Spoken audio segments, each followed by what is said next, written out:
할렐루야, 사랑하는 새벽나라 친구들, 여러분과 함께 월요일 말씀을 나누게 된 황유일 전도사입니다. 오늘 말씀이 여러분들의 삶을 바꾸는 놀라운 말씀이 되길 축복합니다. 여러분의 하루는 어떤가요? 아마도 예상해 보건대 정신없는 하루를 보내겠죠. 그렇게 바쁜 생활을 하다 보면 정작 가장 중요한 것을 놓치고 맙니다. 지금에 집중하느라 미래를 잃어버립니다. 현실의 삶에 집중하느라 영원한 삶을 잃어버립니다. 그렇다면 하나님을 잃어버리면 우리는 어떻게 될까요? 하나님은 오늘 엄청난 영적 원리를 우리에게 말씀하십니다. 오늘 말씀의 제목은 떠나면 다 잃는다입니다. 오늘의 말씀은 예레미야애가 1장 12절에서 17절입니다. 지나가는 모든 사람들아, 너희가 살펴보라. 내게 가해진 내 고통과 같은 고통이 어디에 있는가? 여호와의 맹렬한 진노의 날에 여호와께서 내게 그 고통을 당하게 하셨다. 주께서 높은 곳에서 불을 내려 불이 내 뼛속까지 사무치게 하셨다. 그분이 내 발에 그물을 펼쳐 나를 뒤로 물러가게 하셨다. 나를 황폐하게 해 온종일 기운이 없게 하셨다. 내 죄들이 멍에로 묶여지고 그것들이 그분의 손으로 얽매어졌다. 그것들이 내 목에 얹어 놓이니 그분이 나를 힘쓰지 못하게 하셨다. 내가 당해낼 수 없는 사람들의 손에 주께서 나를 넘기셨다. 내 가운데 있는 내 모든 용사들을 주께서 거절하셨다. 그분이 나를 대적해서 군대를 소집해 내 젊은이들을 무너뜨리셨다. 주께서 처녀딸 유다의 딸을 포도주 틀을 밟듯 밟으셨다. 이것들 때문에 내가 우니 내 눈에서 눈물이 물같이 흐른다. 이는 나를 위로할 사람, 내 영혼을 회복시킬 사람이 내게서 멀리 떨어져 있기 때문이다.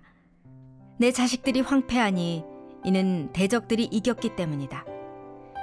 시온이 손을 뻗지만 그를 위로할 사람이 아무도 없다. 그의 이웃들이 그의 적이 될 것이라고 여호와께서 야곱을 향해 명령하셨다. 그들 가운데서 예루살렘이 불결하게 됐다.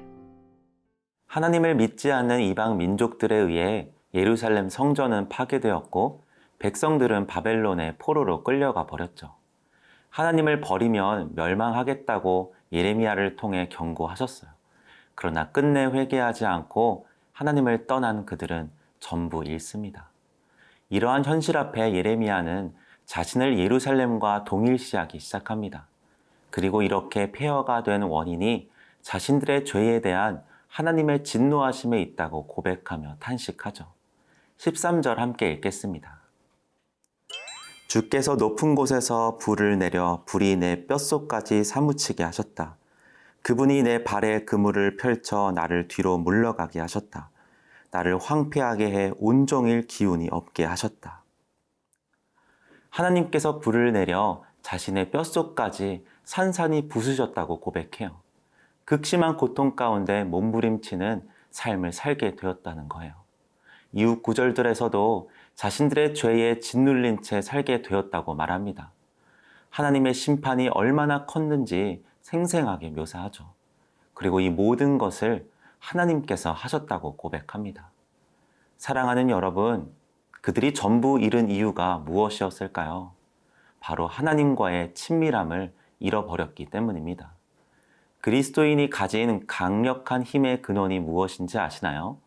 얼마나 많이 가졌느냐, 얼마나 많이 아느냐가 아니에요. 하나님과의 친밀함이 우리 힘의 근원입니다. 이스라엘 민족은 역사적으로 하나님의 말씀에 순종하고 예배 잘 드렸을 때는 군사력에 상관없이 굉장히 강한 나라였어요. 그런데 우상에 빠지고 하나님을 떠나기 시작하면서 군사력에 상관없이 그들은 점점 약해집니다. 그리고 주변국들은 오히려 점점 강해지죠. 그리고 끝내 모든 것을 잃어버립니다. 이건 주변국들이 강해서가 아니에요. 그들이 하나님을 떠났기 때문입니다. 사랑하는 새벽나라 친구들, 하나님과 친한 것이 우리의 힘의 능력인 줄로 믿습니다. 하나님과의 관계가 우리 삶에 가장 중요하다라는 거예요. 아무리 바쁘고 힘들어도 하나님을 떠나지 않는 것이 우리의 힘입니다. 현실의 삶에 집중하느라 영원한 삶을 잃어버리지 않길 축복합니다. 하나님을 떠나면 모든 것을 잃어버립니다. 그러나 하나님을 얻으면 우리는 모든 것을 얻습니다.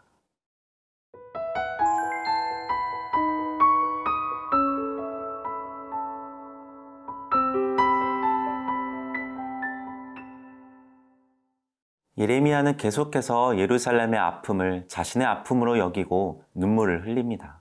16절입니다. 이것들 때문에 내가 우니 내 눈에서 눈물이 물같이 흐른다. 이는 나를 위로할 사람, 내 영혼을 회복시킬 사람이 내게서 멀리 떨어져 있기 때문이다. 내 자식들이 황폐하니 이는 대적들이 이겼기 때문이다. 유다 백성의 심판을 바라보는 예레미야의 슬픔은 너무나 컸어요. 예레미야는 계속해서 자신을 위로해 줄 사람이 아무도 없다고 표현합니다. 처절한 슬픔과 고통, 아픔을 온갖 표현을 사용하면서 말하고 있어요. 그는 단지 눈에서 눈물이 흐르는 정도의 슬픔이 아니라 하염없이 얼굴을 적시고 땅을 적실 정도의 마르지 않는 눈물을 흘립니다. 자신을 회복시켜줄 사람이 멀리 떠났다고 슬퍼합니다. 무엇이 그를 이렇게 슬프게 했을까요? 아무도 위로해주는 사람이 없기 때문이라고 고백합니다. 그런데 정말 그랬을까요? 아니었어요. 하나님은 그들을 그들의 죄로 인해 벌하시지만 여전히 그들 곁에 계셨어요.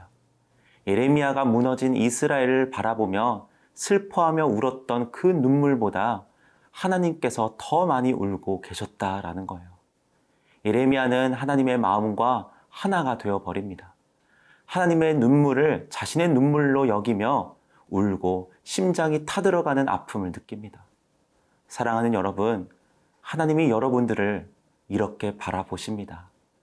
여러분이 죄 가운데 있을 때조차도, 여러분을 죄로 인해 벌하실 때조차도, 여러분이 하나님을 떠나 있을 때조차도 눈물 흘리시며 기다리시는 분이 우리 하나님이시라는 거예요. 아무도 위로해 줄 사람이 없을 때 우리를 위로해 줄 수 있는 유일한 분이 바로 우리 하나님이십니다. 우리의 힘듦을 아시고 우리의 눈물을 아시고 함께 울어주신다는 거예요. 심지어 우리가 죄로 넘어져 있을 때조차도 그러하십니다. 여러분의 부모님이 여러분들을 혼내실 때 미워서 그러실까요? 여러분들에게 매를 드시고 때리시지만 뒤에서는 여러분들 몰래 눈물 흘리십니다. 하나님은 이스라엘 백성이 지은 죄 때문에 그들을 심판하셔야 하지만 그들과 함께 울고 계셨다는 거예요. 사랑하는 새벽나라 친구들, 울고 있는 예레미야의 눈물을 통해 우리를 위해 울고 계시는 하나님의 눈물을 보게 되길 축복합니다. 하나님은 우리를 끝까지 사랑하세요. 그 하나님께 아직 버리지 못한 죄의 습관이 있다면 고백하고 끊어내길 축복합니다. 하나님과 더욱더 친해지기 시작하세요. 그러면 하나님께서 우리의 삶에 회복을 허락해 주실 줄로 믿습니다. 여러분 혹시 이 찬양 아세요? 이것이 영원한 삶, 이것이 영원한 삶, 참 하나님과 그 아들 아는 삶, 이것이 영원한 삶, 이것이 영원한 삶, 내가 주 안에, 주는 내 안에 늘 거하는 삶. 우리를 위해 모든 것을 내어주신 하나님, 우리를 위해 지금도 눈물 흘리고 계시는 하나님과 함께하는 삶이 모든 것을 얻는 삶입니다. 영원한 삶을 사는 모든 새벽나라 친구들 되길 축복합니다. 오늘도 아침을 깨워 말씀으로 시작하는 여러분들의 하루를 진심으로 응원합니다. 사랑하는 하나님, 하나님과 함께하는 삶이 가장 행복한 삶임을 고백합니다. 하나님과 더 가까이 지내는 우리가 되게 해주세요. 우리의 길과 진리 생명 되시는 예수님의 이름으로 기도드립니다. 아멘.